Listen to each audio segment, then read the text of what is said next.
गुरु और शिष्य। एक राजा था, उसे पढ़ने लिखने का बहुत शौक था।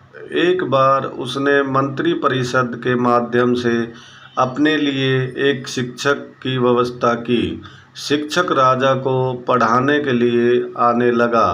राजा को शिक्षा ग्रहण करते हुए कई महीने बीत गए, मगर राजा को कोई लाभ नहीं हुआ।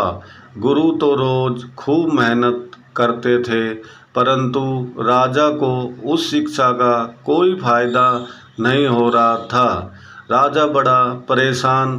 गुरु की प्रतिभा और योग्यता पर सवाल उठाना भी गलत था, क्योंकि वो एक बहुत ही प्रसिद्ध और योग्य गुरु थे। आखिर में एक दिन रानी ने राजा को सलाह दी कि राजन, आप इस सवाल का जवाब गुरुजी से ही पूछकर देखिए। राजा ने एक दिन हिम्मत करके गुरुजी के सामने अपनी जिज्ञासा रखी। है गुरुवर, क्षमा कीजिएगा, मैं कई महीनों से आपसे शिक्षा ग्रहण कर रहा हूँ, पर मुझे इसका कोई लाभ नहीं हो रहा। ऐसा क्यों है?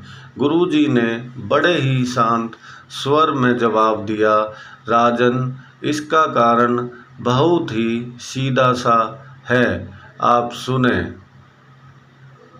गुरुवर, कृपा करके आप शीघ्र इस प्रश्न का उत्तर दीजिए, राजा ने विनती की।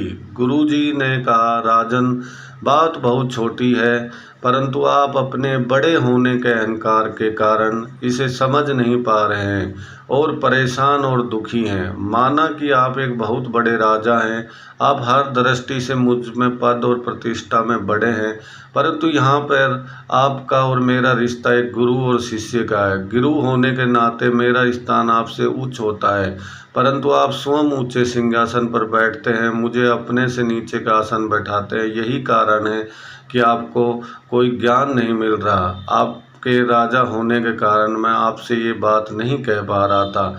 कल से अगर आप मुझे ऊंचे आसन पर बैठाएं और स्वयं नीचे पर बैठे तो कोई कारण नहीं कि आप शिक्षा प्राप्त न कर पाए। राजा की समझ में सारी बात आ गई। उसने तुरंत अपनी गलती को स्वीकारा और गुरुवर से उच्च शिक्षा प्राप्त की।